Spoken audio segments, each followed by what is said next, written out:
Olá, sou Lynn Hilton Wilson da Central das Escrituras.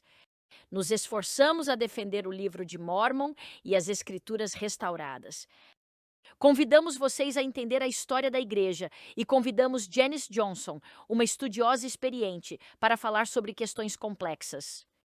É bom estar com você esta manhã, Lynn. E estou animada para falar sobre a sessão 19 e a impressão do livro de Mormon. Estou realmente intrigada com Martin Harris, mas adoro falar sobre o livro de Mormon e sua publicação. Estou entusiasmada para discutirmos um pouco a respeito. Vamos começar com a linha do tempo e, em seguida, passaremos para você e para as perguntas difíceis. No ano do livro, há um grupo de editores na nova cidade de Palmira. A cidade existe há apenas 30 ou 40 anos, desde a abertura a oeste dos Apalaches. O Sr. Grindon começa como aprendiz e, no ano do livro, ele decide comprar o jornal chamado Wayne County Sentinel e mantém as mesmas pessoas trabalhando para ele. Ele é um jovem. Ele é tão jovem e é o mesmo, quero dizer, todos eles têm 20 e poucos anos. Joseph, Oliver nessa faixa. Eles são jovens que estão empolgados com o trabalho. Eles estão no limite da fronteira. Eles estão entusiasmados com a possibilidade. E Grandin compra o jornal, o que consideramos um ótimo momento. Bem, surpreendentemente, ele conta com várias pessoas experientes para ajudá-lo, mas vamos seguir com a linha do tempo por um minuto. Sabemos que no ano do livro, Oliver Cowdery chegou no dia 5 de abril e eles começaram a tradução no dia 7 de abril e terminaram a tradução do livro de Mormon, que conhecemos no dia 30 de junho. E naquele mesmo ano, apenas alguns meses depois, entre 1º e 17 de agosto, Joseph começou a procurar o editor. Ele vai a Palmira, depois a Rochester e volta a Palmira. Falaremos mais detalhadamente sobre isso, tentando encontrar alguém para fazer 5.000 cópias desse livro. E foi feito um acordo com E.B. Grandin por $3.000 em 25 de agosto, para garantir que a publicação fosse feita. Martin Harris hipotecou 150 acres e meio. Ele tinha 320 acres. E essa foi uma grande doação que ele estava continuamente consagrando sua terra, tempo e dinheiro. Em janeiro de 1830, temos Abner Cole, aquele sórdido que inventou o nome Obadiah Dogberry. Que nome! Mas que pseudônimo. Assim como o livro de Pukiai em vez do livro de Exato. Nefe. E ele tem o nosso primeiro sórdido que tenta destruir o livro de Mormon. Em 26 de março, os primeiros exemplares do livro de Mormon estão à venda na livraria Brandon por $1,75. E nesse verão, a encadernação em couro de todos os 5.000 exemplares estará completamente concluída. Essa é a nossa breve visão geral. E vamos nos aprofundar no assunto. Como lembrete, desde a Reforma, por centenas de anos, os protestantes têm se apegado muito à Bíblia. Eles são um povo do livro. E quando você lê os escritos do século XIX, eles acham que a Bíblia é infalível. Eles achavam que os escritores da Bíblia eram infalíveis. Os escritores dos livros menores, como Judas e Tiago, eram infalíveis quando pegavam a caneta. Portanto, a ideia de um novo livro lançado por alguém que não era infalível e de um novo livro que afirma ser a verdade. E só quero dizer que isso é muito mais ofensivo do que a primeira visão. Isso é muito mais ofensivo do que a seção 76 e outras coisas que afastaram as pessoas. Até mesmo a restauração do sacerdócio e o surgimento do livro de Mormon foram coisas que ofenderam os americanos. Certo. Se você tem uma maioria de protestantes que acredita que as escrituras são a autoridade máxima, sola escritura, não é tradição, não é sacerdócio, temos o sacerdócio de todos os crentes. Portanto, se a Bíblia é a autoridade máxima e a única autoridade e é considerada infalível, não pode ser alterada. E esse é um momento realmente interessante porque você tem Joseph Smith não é o único que vai acrescentar algo às escrituras americanas, mas você tem esse momento em que essas pessoas que investem na Bíblia aprenderam a ler a Bíblia.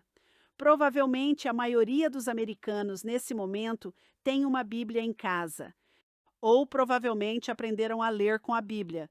A Bíblia foi a única coisa que eles realmente leram até a Revolução Industrial. Além disso, enquanto aprendiam a ler a Bíblia e se apegavam a ela, acreditavam que este era o segundo grande despertar. O movimento daqueles missionários que tentavam levar uma Bíblia para cada lar foi um grande esforço financeiro. Mas missionários de Massachusetts disseram: queremos uma população alfabetizada com uma Bíblia em cada casa. E esse é realmente um povo do livro. Eles conhecem a Bíblia por dentro e por fora. Agora, Joseph, já falamos antes. Joseph, a língua materna da família Smith é a Bíblia King James. Podemos ver no Novo Testamento essa prática de citar as Escrituras. E as Escrituras se tornando parte de sua maneira de falar. Vemos isso no Novo Testamento, no segundo grande despertar. Era assim que os ministros impregnavam seus sermões de autoridade, parafraseando, aludindo e citando as Escrituras. E isso, te dá o espírito, mas também lhe dá o senso de autoridade. E para a família Smith era assim. Era assim que eles falavam, era assim que eles e se expressavam. Esse exemplo de Newell e Elizabeth Ann Whitney. Eles falam sobre sua vida em sua casa em Kirtland. Newell é o dono da loja. Elizabeth escreveu em seu diário que uma noite eles estavam orando e sentiram uma nuvem envolvendo sua casa. Então é isso, são os símbolos bíblicos. Isso Moisés e os sim, a tabernáculos. nuvem é a Shequina, é o sinal visível da presença de Deus. E eles sentem sua casa cercada por essa nuvem. E eles ouvem uma voz divina vinda da nuvem e lhes diz que a palavra do Senhor está chegando a Kirtland. Uau! E para que possamos ver como esses símbolos bíblicos são pessoas do livro, eles veem a Bíblia em tudo, eles interpretam as experiências que aconteceram com eles por meio do texto bíblico. E como essas pessoas se abrem para novas escrituras. É algo em que estou particularmente muito interessada. Portanto, temos a publicação do livro entre 29 e 30, o livro de Mormon. Então, vamos dar uma olhada em Martin Harris, porque nossa escritura específica de hoje é a seção 19 de Doutrina e Convênios. A revelação na seção. Agora, se você tiver escrituras antigas, suas escrituras antigas dizem março. E nos documentos de Joseph Smith, as pessoas realmente analisaram tudo muito bem para nós. Elas acreditam que essa revelação foi realmente dada no verão, e isso combina muito bem com o que está acontecendo com Martin Harris. E agora sabemos pelas sessões anteriores que Martin perdeu as páginas do manuscrito. Isso é algo muito difícil e ele precisa passar por um período de arrependimento. Mas Martin se arrepende e quer se envolver.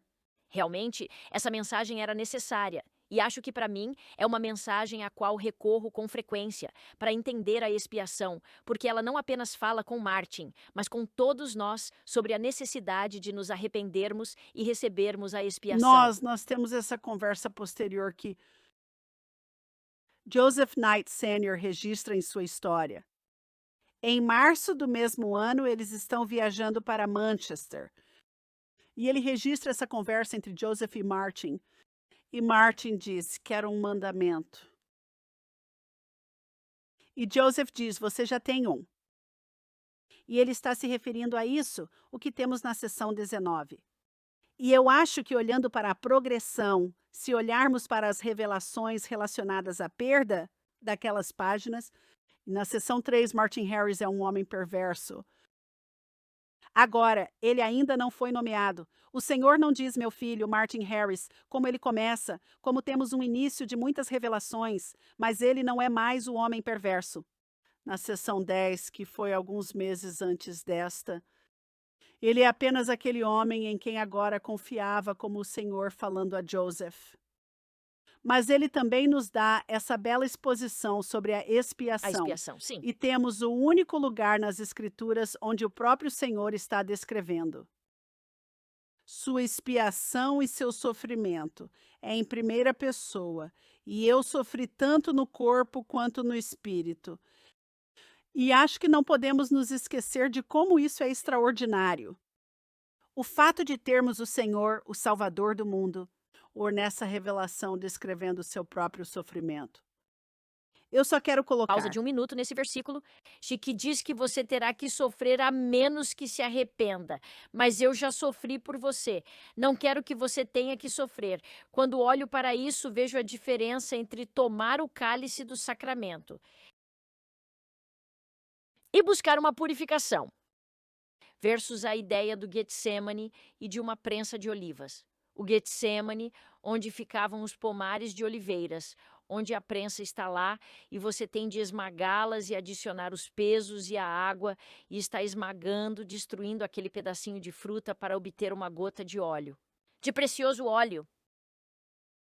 E assim Cristo nos deu o cálice de seu sangue para nos lembrarmos dele, em vez de ter que passar por aquele processo excruciante que ele descreve bem aqui na seção 19. Ele descreve isso de forma tão bela. Sim, nós sabemos o que acontece com o corpo humano quando ele é esmagado. Se você sofrer um acidente de carro e seu braço for esmagado, debaixo de um carro ou de um prédio que cai e alguém tem um grande pedaço de concreto em um de seus membros, esse peso, esse esmagamento em apenas um membro será suficiente para acabar com sua vida. A menos que esse membro seja cortado muito rapidamente, quero dizer, poderíamos entrar em detalhes Então é horríveis, porque horríveis, porém. O corpo de Jesus foi comprimido até o limite máximo que ele entregou seu próprio sangue. E pensando nisso, e Martin e eu apenas, eu acho que isso, né, o Senhor diz: olhe, Martin, você tem que se arrepender e seguir em frente. Eu já fiz isso por você. entender o arrependimento naquele momento é diferente, porque é mais do que a teologia protestante da penitência, que diz que você tem que simplesmente se bater. E é mais do que simplesmente parar de fazer o que você fez de errado, é voltar para Deus. Venha a mim e experimente o arrependimento como um momento de amor, de reencontro com nosso Salvador. Sentir o amor de Deus nos enche de maravilha e coragem. Temo que ele possa estar perdendo isso, talvez tenha parado. Ele pode ter parado, pode ter se sentido punido, mas ainda não teve o Espírito de Deus o rejuvenescendo e fazendo com que ele se sinta como se estivesse na equipe. Bem, e uma das coisas, só para compartilhar, um momento pessoal. Uma vez eu estava ensinando a sessão 19 e devo dizer que houve momentos em que me senti como se Martin era um pouco mártir e ele meio que se colocou como mártir. Oh, ai de mim, tenho que fazer todas essas coisas. Mas ao me preparar para ensinar a sessão 19, e como eu estava lendo e tinha aprendido, Martin tinha recursos suficientes para quitar a conta de outra maneira, sem precisar hipotecar sua fazenda.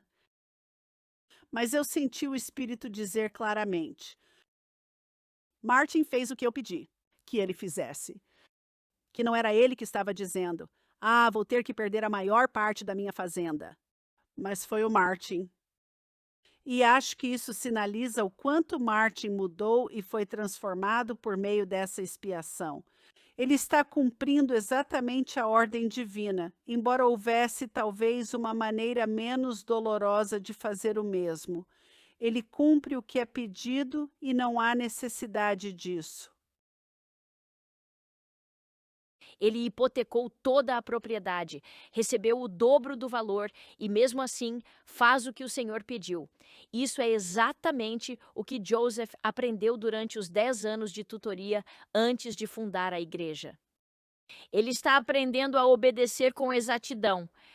Sim, e vemos isso. E o Senhor aqui. Na sessão 19 está lhe dando essa chance. Martin também é um pouco mais Vamos velho. dar uma olhada Podemos nesta falar um linha do pouco sobre tempo. o próprio Martin? Então, Martin Harris, quando Joseph o conhece, é um benfeitor rico. Sabemos porque Joseph está preocupado em perder Martin, porque ele é mais velho. Ele é muito respeitado na comunidade. Ele tem dinheiro. Ou ele está preocupado em perder seu apoio? E isso leva àquelas páginas perdidas do manuscrito. Mas aqui temos essa linha do tempo da vida de Martin Harris, e particularmente em como ele se envolveu com Joseph. Ele contrata Joseph. No ano de 1824, Joseph e Hiram trabalham em sua nova casa. Joseph deveria ter 16 anos. 15 ou 16. Como Sim, em como ajudante de auxiliando. carpinteiro, Sim, como um para. adolescente. E eles estão tentando, todos trabalham juntos para ajudar a família. E ele conta a Martin sobre Moroni e as placas de ouro. Então Martin participa desde o começo, pois trabalhou para ele. Então ele começa a trabalhar antes de Moroni, porque tem 17 anos, mas continua trabalhando porque é muito esforçado, o que mostra que Martin conheceu a família ao longo dos anos. Não se trata apenas de alguém que vem da rua e trabalha por alguns anos. São vários anos conhecendo a família. Sim, exatamente. Quando o Martin e a Emma se mudaram para Harmony, ele lhes dá dinheiro para irem para Harmony. Temos Martin, que vai visitar Charles Anton e Samuel Mitchell em Nova York. Ele está entusiasmado com isso.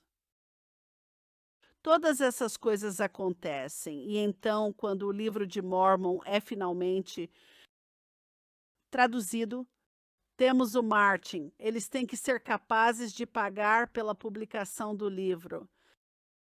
E precisam de capital para pagar pelo livro. Você pode vender o livro, mas o impressor precisa saber que ele será remunerado por seus serviços.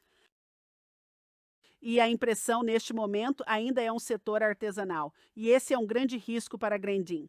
Inicialmente, Grandin lhes diz que não. E ele está preocupado com esse risco.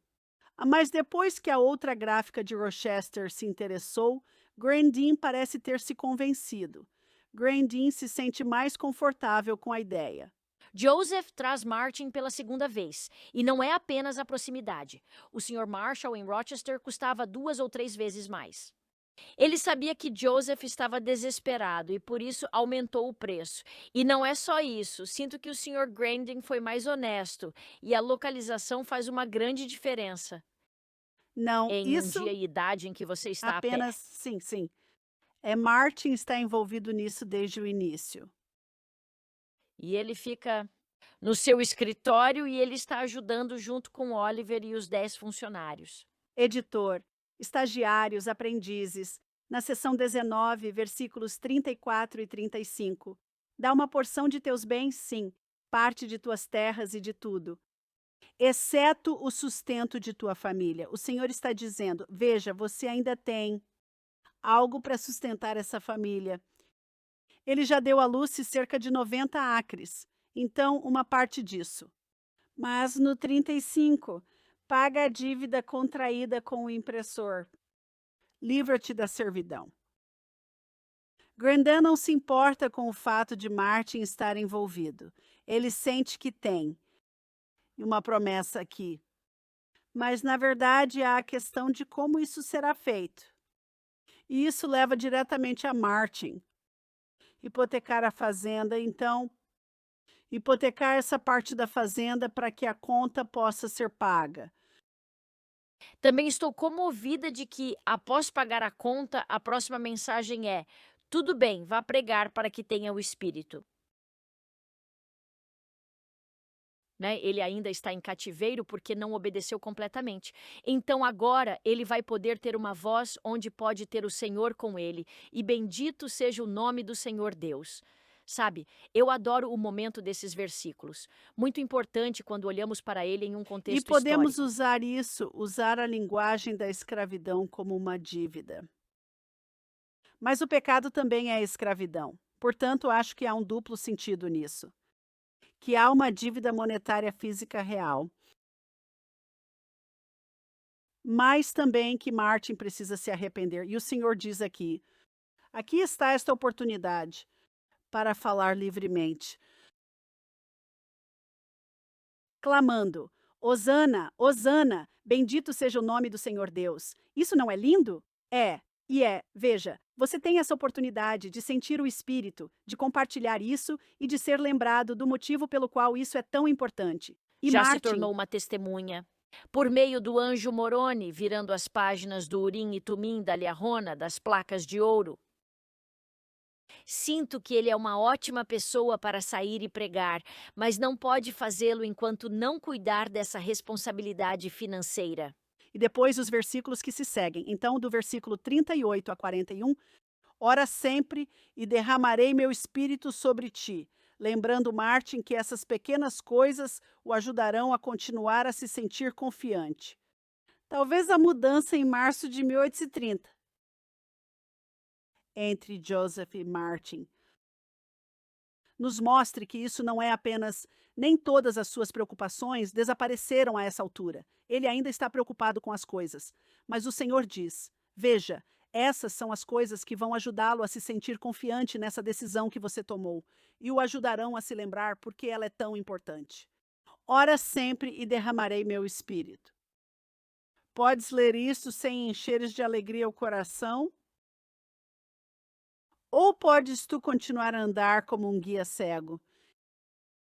Tipo, eu tenho a capacidade de ajudá-lo a ver. O que é mais importante? Você vai confiar em mim ou vai confiar em si mesmo? Porque isso não está funcionando. Isso não está ajudando. Ou pode ser humilde e dócil. Este é o versículo 41. E conduzires-te sabiamente perante mim? Sim, vem a mim teu Salvador. Amém. Isso é fundamental para Martin e é fundamental para todos nós. E o livro de Mormon e a tradução do livro de Mormon serão essenciais para nos ajudar a nos achegarmos mais a Cristo. Então, falamos sobre Grandin, e esse é um dos fantásticos. Na verdade, é o meu. Acho que deve ser o meu local histórico favorito da igreja. O primeiro, o Sacred Grove, com certeza está lá em cima. Mas em termos de interatividade, esse é um local de impressão muito legal do Grandin. É um local histórico, de igreja muito legal. Então, a Smith Patented Press, a Smith Improved Printing Press. Belo nome. Acho que se alguém já viu uma Smith Patented Press, essa alavanca que passa por cima da impressora é muito legal. E é como se fosse uma grande invenção tecnológica, e isso vai começar a revolucionar o setor de impressão. Mais uma vez, o momento é tão fascinante para mim.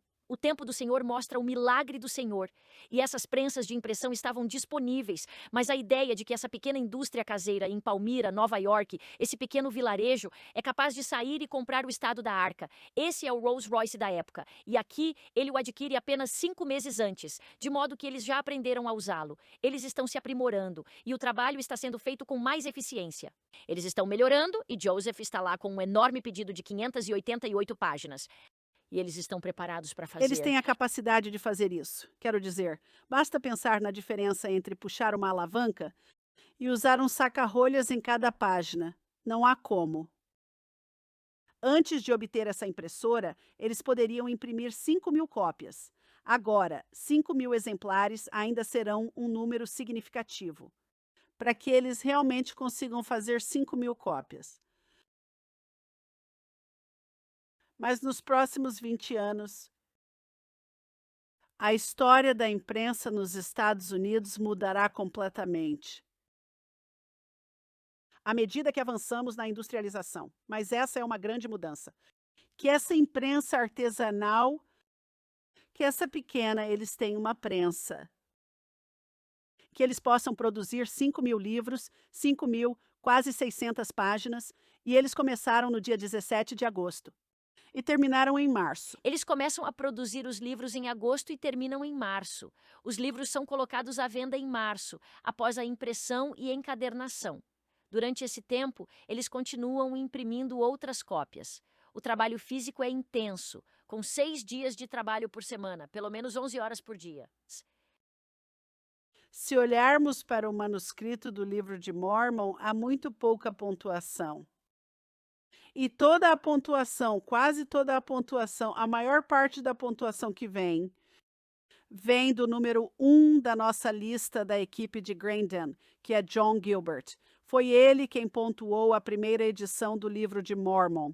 Essa é uma das coisas que mudará consideravelmente com o tempo. Mas a pontuação de Grandin? Há parágrafos realmente longos na primeira edição do livro de Mormon. Há um parágrafo que ultrapassa 8 páginas. Portanto, essa pontuação será essencial para tornar o livro legível. Quando você tem, quero dizer, eu, conversando com os alunos. Se você está escrevendo um artigo, preciso ver parágrafos.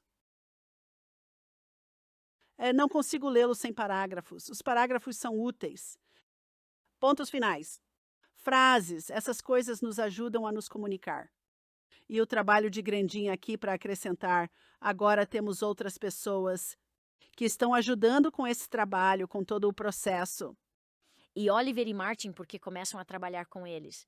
E Oliver tem experiência em encadernar livros. E ele, isto é, todos eles estão assumindo um papel para tentar realizar esse feito importante. Gostaria de mencionar o esforço de John Gilbert com relação à pontuação. Podemos dizer quando você se lembra? Joseph pediu a Oliver que fizesse uma segunda cópia. Ele não quer perder esta. E às vezes está apenas alguns dias à frente da publicação. Ele está escrevendo o mais rápido que pode nas horas que tem para fazer isso. E ainda assim, ele está cometendo cerca de 3 erros por página. Assim, eles percebem que os erros estão no manuscrito do impressor, então começam a fazer uma cópia e trazem o manuscrito original, e podemos perceber isso por causa dos sinais de pontuação de John Gilbert no original. Os 28% que temos. O pobre Joseph achou que seria um lugar seguro e histórico colocar a cópia original do livro de Mormon na pedra angular da casa de Nauvoo, em Nauvoo. E a Essa é uma das piores decisões que Joseph já tomou. É É tão verdade. triste. É de partir o coração. De todo modo, o manuscrito original e grande parte do que está naquela base fundamental estragaram. Mesmo que o recebam antes do fim século, creio que só o obterão por volta de 50 anos depois. Dispomos de apenas 28% aproveitáveis. Mas voltando a essa ideia de localização, achei interessante ver que a prensa tipográfica fica mais ou menos na metade do caminho entre a casa de Martin e a casa de Joseph Smith Sr. E está muito bem localizada para que eles entrem e façam esses sacrifícios diários para se certificarem. Ele tem se saído bem. Oliver e Martin estão trabalhando muito próximos a nós. Oliver escreve essa linda carta a Joseph em dezembro do ano de sua morte. Então, nesse momento, eles já estavam na metade da impressão. E isso é fascinante porque Oliver, o livro de Mormon já se tornou parte de como ele está se expressando.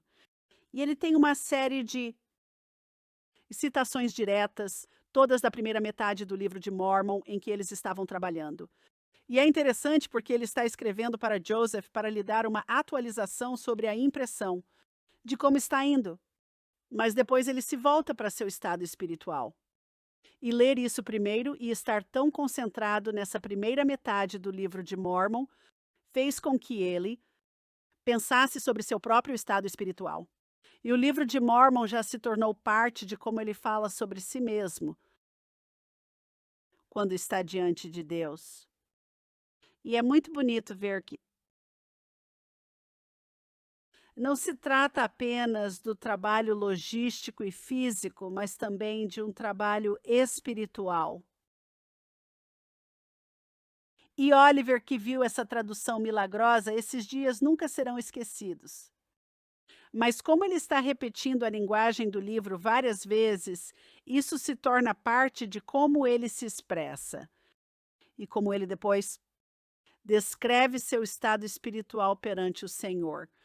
Acho que Oliver conhecia o livro melhor do que qualquer outra pessoa naquele momento, a não ser talvez Joseph, porque ele já o havia escrito uma vez e agora o está escrevendo pela segunda vez. É realmente interessante, mas sabe, Hiram pode não ter feito a composição tipográfica e a revisão tanto quanto alguns dos funcionários de tempo integral. Mas Hiram é o transportador, e eu adoro suas histórias de levar cuidadosamente, sob o colete, sabe, o bolso do casaco. 24 páginas para andar pela cidade, mesmo que seja uma distância curta. Ele não quer. A família deles já sofreu muita perseguição. Esse é um material sagrado e ele o transporta cuidadosamente de onde Oliver está escrevendo até a gráfica, e eles não levam grandes porções de uma vez. Você sabe, eles aprenderam da maneira mais difícil a serem cautelosos. E o manuscrito da gráfica de 1º Nefe a Relamã 12 foi cuidadosamente protegido, porque é isso que temos agora. E eles começaram a usar o original depois disso, mas coisas realmente lindas. E vocês podem ver, não apenas em nossos slides, mas se acessarem o projeto Joseph Smith Papers Online, poderão ver essa bela caligrafia original com a pena. Há dessas pessoas inspiradas que acredito foram abençoadas por Deus, mas não infalíveis. Ainda estamos cometendo erros. Enoque e Zenoque serão escritos com CH ou CK, como se pronuncia em inglês. E teremos where ou was, você sabe, pequenas mudanças eram feitas regularmente. Wilford Woodruff escreveu isso em seu diário no livro. O livro de Mormon é o livro mais correto de todos os livros. É verdade. E você sabe, desde que foi impresso o livro de Mormon, mas às vezes acho que tomamos isso como perfeito. Joseph nunca disse perfeito. Ele disse que é o mais correto. E ele diz que a pessoa se aproximará de Deus se seguir seus preceitos. Essa promessa se refere à prática. Ele não está dizendo, e o livro de Mormon lucra claramente. Mormon diz: vejam, nós temos um defeito. Tudo bem, reconheçam essas falhas, façam melhor do que fizeram. Este é um trabalho árduo. Ninguém aqui está dizendo que isso é perfeito. Isso não tem falhas, não há erros. Embora com uma fonte divina ajudando nessa tradução, ela ainda está sendo feita por seres humanos falíveis, e sempre haverá coisas que precisarão ser consertadas e alteradas com Ao o honrar tempo. nossa história, devemos ser mais pacientes em nossa vida moderna, não só com nós mesmos, mas com nossos líderes. Será que estamos realmente com a orientação certa quando tudo parece virar de cabeça para baixo? Sabe, não, por favor, vamos ter um pouco mais de tolerância, um pouco mais de caridade, um pouco mais de perdão. Para todos nós, porque esse exemplo na história é muito poderoso para mim. Porque Deus usa seres humanos imperfeitos para fazer sua obra. Todos nós somos humanos imperfeitos. Porque foi Porque esse foi o plano. planejado? Isso é desde o início do arbítrio. Estamos aqui para crescer, estamos aqui para aprender.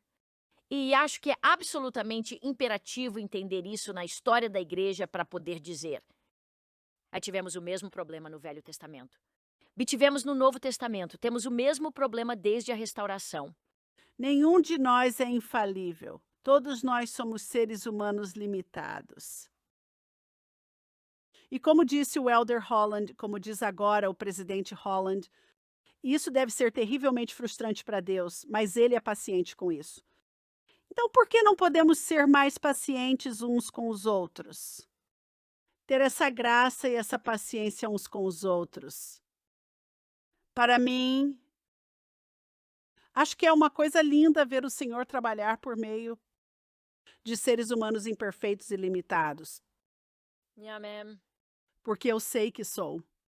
O que você achou fascinante para nos ajudar a entender melhor esse livro sagrado das Escrituras?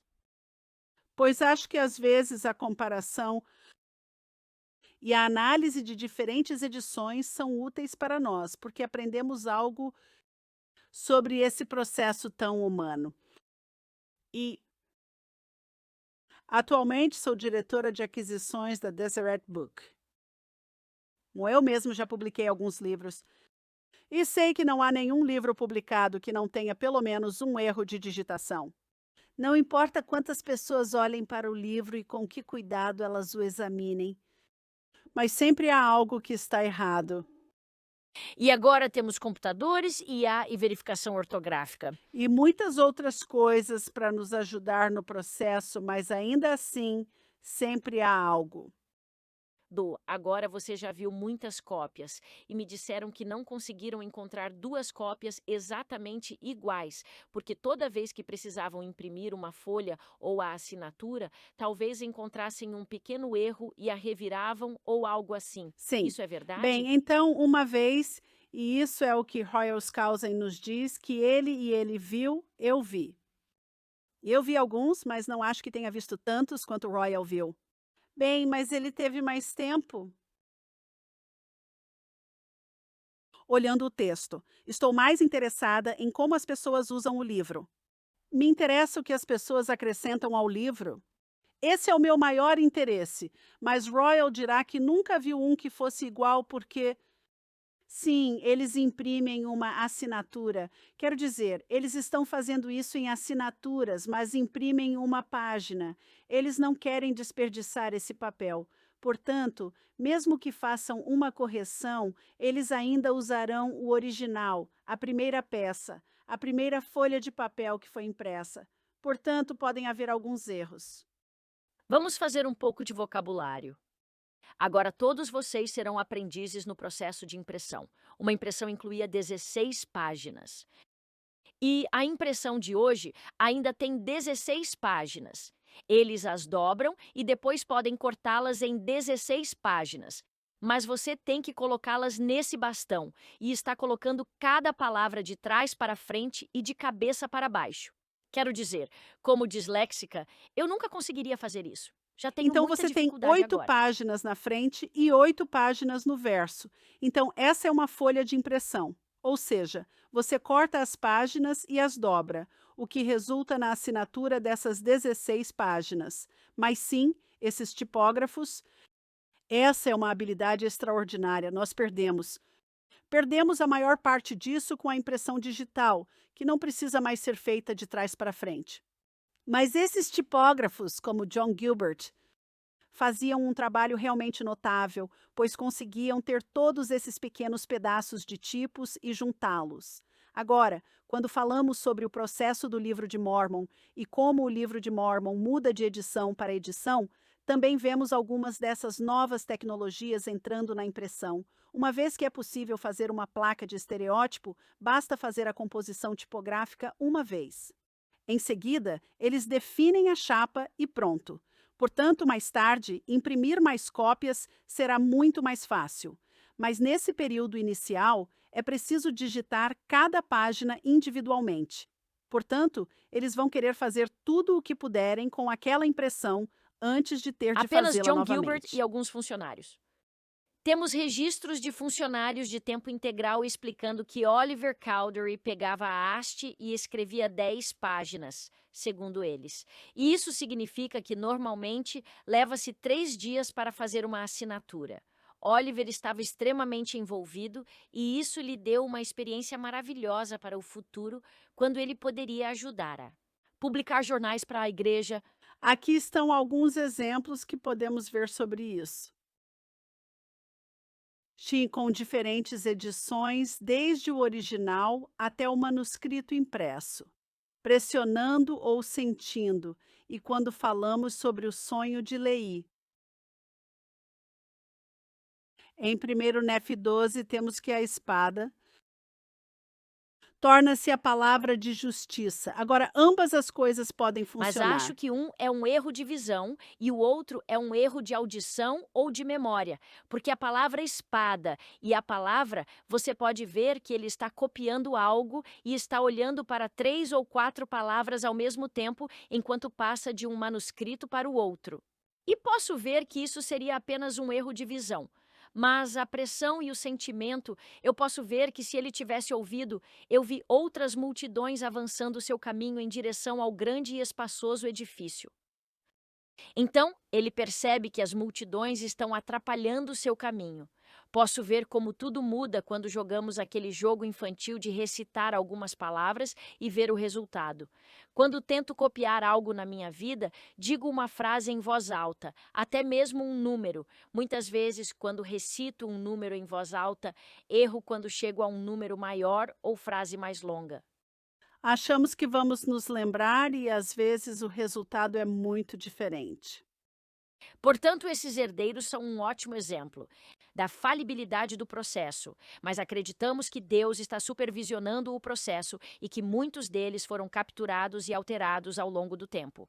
Mas isso não significa que não tenha tido.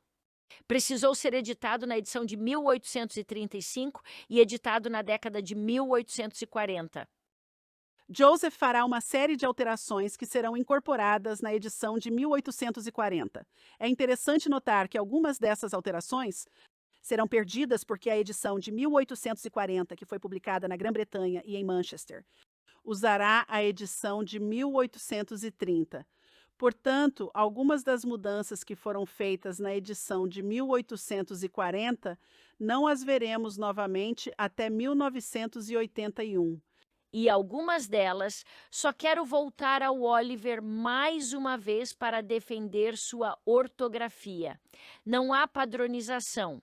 Portanto, o fato de que em 1 Nef 13, no manuscrito original do Evangelho, está escrito SPLE no manuscrito do impressor, ele percebe o erro e é capaz de voltar e corrigi-lo. E às vezes usamos o dicionário Webster de 1828 para tentar entender o que está acontecendo. Mas só de pensar nesse dicionário, Noah Webster quer criar isso como parte do projeto revolucionário. Ele quer criar um novo idioma americano, um novo dicionário americano. Portanto, isso é uma tentativa de padronizar, mas também de separar o idioma deles do Samuel britânico. Johnson criou o primeiro dicionário de inglês britânico centenas de anos antes ou 100 anos antes. E agora estamos mudando nossa letra Z para a letra S. Estamos mudando nossas formas de duplo F para duplo S. E isso faz parte da criação desse novo idioma americano, mas também da tentativa de começar a padronizar algumas dessas coisas. Mas vai levar muito tempo para que a ortografia seja realmente tornada um novo padrão. Veja Alma, capítulo 30, versículo 52. Sim, e eu sempre soube que existia um Deus. Em vez de sim, eu também sabia. Isso eu posso ver. É importante para mim que seja sempre. Esse era o original. Mas o manuscrito da gráfica eu entendo. São pequenos erros. Não vamos nos irritar muito com esses erros. Esses pequenos erros. À medida que examinamos mais manuscritos originais, também sinto que temos evidências arqueológicas no trabalho que Royal Skousen fez, que mostram que Joseph está realmente vendo palavras escritas, porque enquanto a pena de Oliver está escrevendo, darei apenas um exemplo de Alma 33. Não somente Zenos falou dessas coisas, mas Enoque. Esse é o versículo 15. No entanto, quando Oliver estava escrevendo, escreveu foneticamente Zenoque. Então Joseph realmente soletrou para ele e está na linha. É a palavra seguinte: Zenoque. Joseph não sabia como pronunciá-la. Para mim, esse tipo de coisa me empolga muito. São pequenos detalhes, mas quando você os soma, vemos que se trata de um texto antigo. Outro Coriantumer. Outra coisa interessante para mim é que este é o capítulo 1 de Elamã. Então, a primeira vez que encontramos Coriantumer, no versículo 15, ele foi liderado por um homem cujo nome era Coriantumer. Joseph corrige a grafia, ele a escreve com base no que vê no Urim e Tumim, com apenas um M. Porém, mais tarde, quando Oliver escreve novamente, Joseph não o corrige. Ele espera que Oliver se lembre, e eu pensei, não, há muitos nomes muito estranhos. Muitos nomes novos. Assim, Oliver escreverá errado novamente e o pronunciará foneticamente, registrando-o foneticamente quando o escrever mais tarde. Mas, felizmente, quando Oliver escreve o manuscrito do impressor, ele volta ao momento em que o nome foi escrito corretamente. Assim, temos um termo mais consistente. Portanto, temos o livro desse aviso de impressão no Journal Wayne County Sentinel em 19 de março do ano 1830, quando ele será publicado. E também a noite Grandin para ganhar um pouco mais de dinheiro. Está deixando Abner Cole, que tem o estranho pseudônimo Obadiah Dogberry, que publica esse jornal satírico, o Palmyra Reflector. E assim ele realmente rouba. trechos de Primeiro Nef e tenta publicá-los. Ele faz parte de um desses grupos que não quer que o livro de Mormon tenha Bem, você sucesso. pode dizer isso porque olhe ali. Os nomes que ele escolhe. Assim, para Nef é Pukei. E ele chega no domingo, o que me parece interessante, já que durante o segundo grande despertar, as pessoas estão santificando o dia do Senhor. Isso revela algo sobre o Sr. Abner Cole, se ele está disposto a alugar a prensa em seu único dia livre e ainda ler os jornais que estão secando lá. Ele está criando sua própria história. E eles o pegam fazendo isso e perguntam: o que você está fazendo? E ele não para. E só depois que Joseph chega. Bem, e a que distância está Joseph? São mais de 160 quilômetros. E isso é com o Google Maps, nem mesmo com as pequenas estradas postais. São mais de 140, 150 quilômetros que eles têm de percorrer para buscar Joseph e trazê-lo de volta. Eles não podem lhe enviar um telegrama. Quero dizer, esse é um longo período de tempo em que isso está acontecendo. Mas Joseph chega lá. Lucy conta uma história convincente, mas Abner Cole está batendo os punhos e dizendo que quer lutar. Ele está pronto para lutar com Joseph, mas Joseph não quer saber disso. E é como se fosse, por exemplo, colocar seu Esta é a casaco. lei. Eu não vou brigar, mas aqui está a lei. E então finalmente vemos Cole. Abner Cole conhecia a lei. Ele é um juiz de paz. Sinto que ele é, entre todas as pessoas, um juiz de paz. Ele conhecia a lei e também sabia que a lei de Deus estava no sábado. Só acho que ele tinha uma motivação que não vinha de Deus. Sim, o que é fascinante para mim. Deck Oliver, Hiram, Joseph Sr., tantas pessoas tentaram fazer com que ele parasse. Com certeza a equipe da gráfica de Grandin não irá renovar o contrato. Isso vai nos fazer preocupar com algo que pode gerar muito mais dinheiro do que seu jornalzinho. Mas por que a capacidade de Joseph de impedi-lo era a única coisa que importava? Estou fascinada com o caráter de Joseph, o manto de Joseph. E ele está fazendo isso de forma pacífica, mas foi forte o suficiente. De modo a fazê-lo parar depois de muitas, muitas, muitas semanas de outras pessoas tentando fazê-lo parar. Isso me faz dar um passo atrás e dizer: uau, quando penso no profeta Joseph. Gostaria de acrescentar meu testemunho de que o livro de Mormon não é apenas um sinal, mas recebi um testemunho de Deus que sua mensagem é para nos ajudar a nos preparar para a segunda vinda de seu filho. Que ele está aqui para preparar um povo que possa aplicar essas mensagens para viver uma vida mais santa, de modo que nós também possamos nos tornar servos de Deus e sermos capazes de preparar o mundo para a sua vinda. E deixo isso com vocês em nome de Jesus Cristo. Amém.